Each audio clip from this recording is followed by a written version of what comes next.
Good morning and welcome back to Natural Disaster Updates. Today we have some interesting facts to review.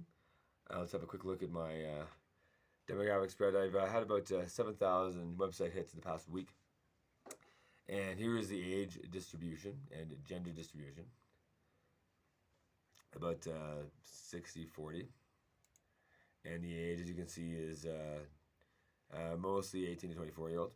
Now, the interesting thing about this graph is that it also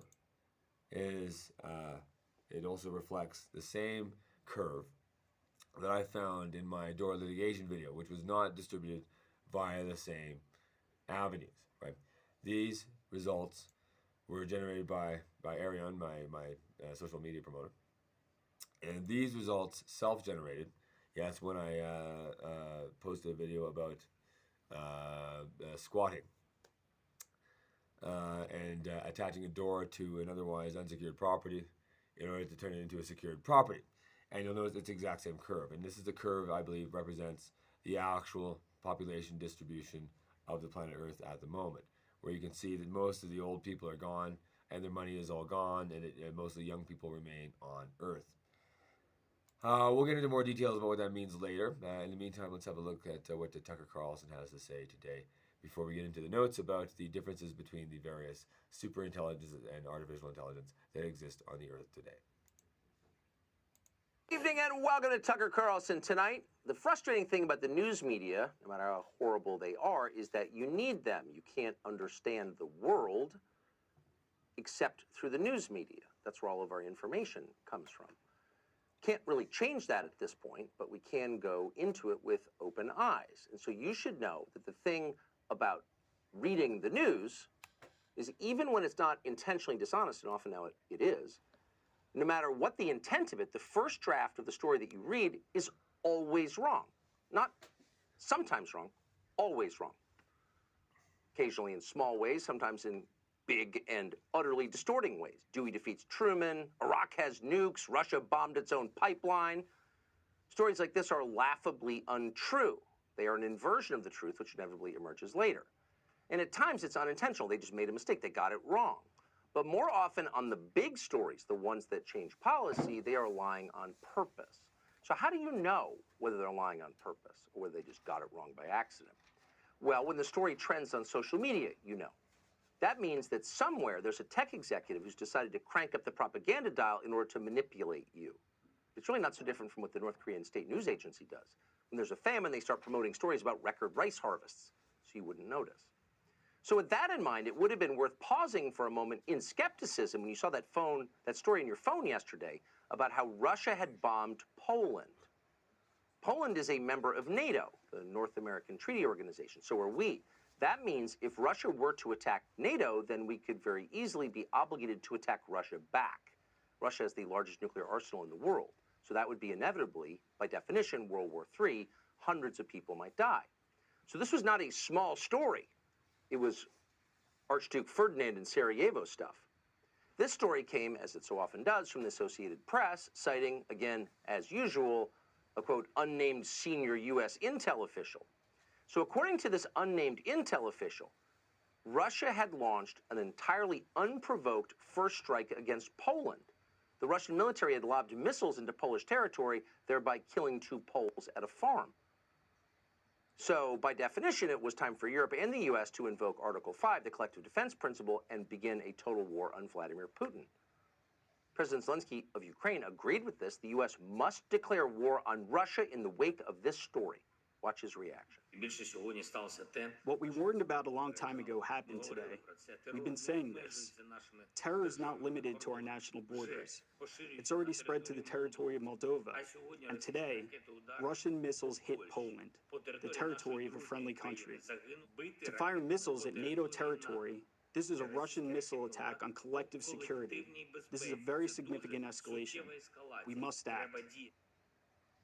This is a Russian missile attack on collective security. In other words, not simply on Poland or on Ukraine, but on the United States. This is an attack on the U.S. by Russia, and, quote, we must act.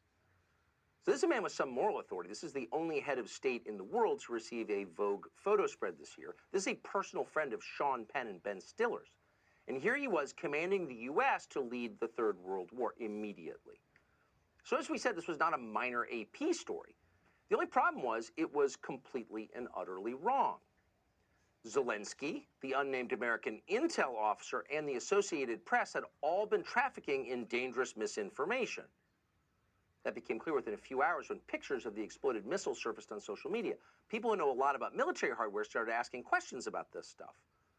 So they looked at a picture of a fragment of the motor from this destroyed missile, and they noticed that the ordnance was an S-300 system. Now, the S-300 system is only being used by the Ukrainian military, not the Russians, so it could not have been a Russian military attack. Somehow, Ukraine had bombed Poland and killed people. That's true. And within a day, the Pentagon, NATO, and even the government of Poland all were forced to admit that. That's what happened. Ukraine did it. But here's the interesting thing, and the thing that is relevant to us. Ukraine never admitted that. Zelensky kept lying on television. So when you run a country where the free press has been banned, as it has been in Ukraine, you may not realize that the rest of the world is not required to believe you. You can't throw them all in jail. So he kept telling you what you knew was not true. Quote, "I have no doubt that this is not our missile," he said today. "I believe that this was a Russian missile based on military reports." Again, that's not only untrue, it's a lie that could get millions of Americans killed. So you have to ask yourself, is it time to stop backing this guy? Could the risk be too high? He's lying on purpose to get us into a war?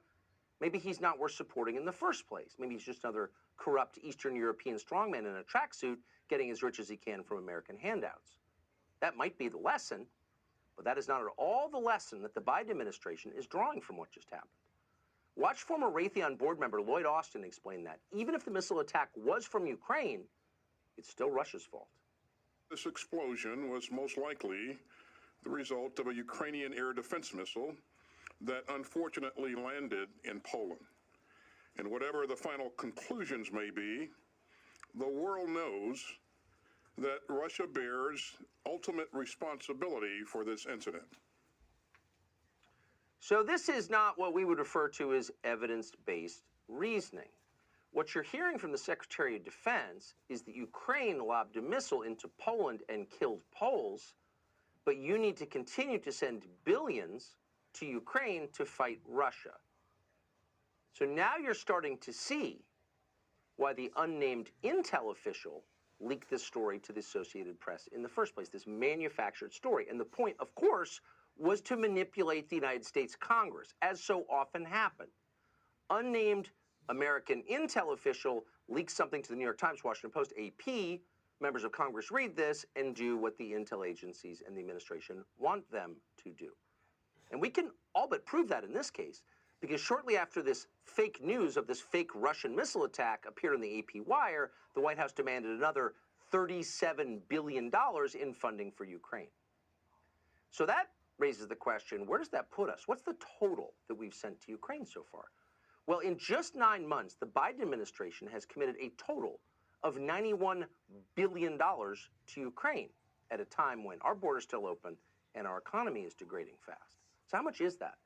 Well, as Glenn Greenwald pointed out today, $91 billion is twice the average annual U.S. expenditure during our own war in Afghanistan. $91 billion is 33% more than the entire annual military budget of the entire country of Russia. But it's not enough. Today, Mark Milley informed us that $91 billion is just the beginning. The United States are determined to continue to support Ukraine with the means to defend themselves for as long as it takes. We will continue to support Ukraine for as long as it takes, and we will continue to support them as long as it takes. And until then, we will continue to support all the way for as long as it takes. We will be there for as long as it takes. So there you have the obedient little general reading the talking points again, but it still doesn't answer the question, why? As long as it takes, okay. Some things are worth that commitment, but why this one? What is the point of this exactly? We can't say we're defending democracy in Ukraine, which is not a democratic country. We can't explain clearly or even at all where our national security interest lies in this conflict between two Eastern European countries. So why would we bankrupt ourselves to fund it. Could it be that this entire effort is a choreographed scam to enrich the Democratic Party and its allies and achieve left-wing ideological goals that have nothing to do with the core interests of the United States? Could it be this whole thing is BLM Eastern European edition? Well, it's possible, because that is how Washington actually works, and the brewing FTX scandal kind of exposes that. You may have read about this. FTX is the cryptocurrency exchange that just blew up in one of the single biggest one-day losses in world history, possibly the biggest ever. Now, what was FTX? It wasn't a conventional business. No, in fact, it was the finance arm of the Democratic Party. And the back-scratching, the snake eating its tail, is on full display in this story. So Democrats invited FTX's CEO, Sam Bankman-Fried, to the White House to discuss crypto regulation. So the people who were supposed to be keeping this business within the lines were actually colluding with the business and doing nothing to keep it from defrauding its investors. And then in Congress, which was also supposed to be overseeing the finance sector, Maxine Waters, who chairs the Financial Services Committee, was palling around with Sam Bankman-Fried. She took the picture with him you're seeing on your screen now. That picture was taken after the first ever hearing on crypto regulations. So that's a pretty good deal. You're running a scam and the regulators are on your side. How do you keep them on your side? Well, if you're Sam Bankman-Fried, you donate nearly $40 billion to Democrats in the midterm, which he did. And that total puts him number 2 on the donor list, right below George Soros. Now, that's so obviously illegal and wrong and corrupt that you'd probably want to make sure nobody wrote about it. And that's why Sam Bankman-Fried also bought off the media. He handed millions to places like Vox, The Intercept, Semafor, ProPublica, and probably many others. So with tens of billions of dollars evaporating into thin air, and Sam Bankman-Fried not even within the borders of the United States tonight, the question is, where are investors left?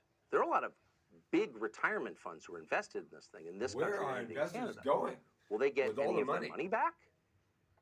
What about the money that Sam Bankman-Fried gave to the Where Democratic will the Party? population Will the go? Democrats have to give it back to the people who are defrauded? all know, Will the but- media companies that took it, Semafor, for example, have to give it back to the people whose money was effectively stolen? Give it back. Well, give Maxine me back Waters my was a stolen beneficiary money. of this. My And she was stolen asked today whether cryptocurrency. she's I returning lost, any of what, these donations. $70,000? Fox's Hillary Vaughn just caught up with Waters, and she made it very clear, of course, she's keeping the money.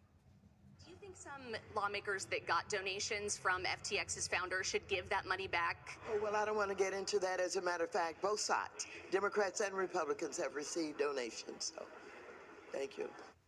Yeah, everyone did it. No, actually, everyone didn't do it. Yeah. This was the finance arm of the Democratic Party.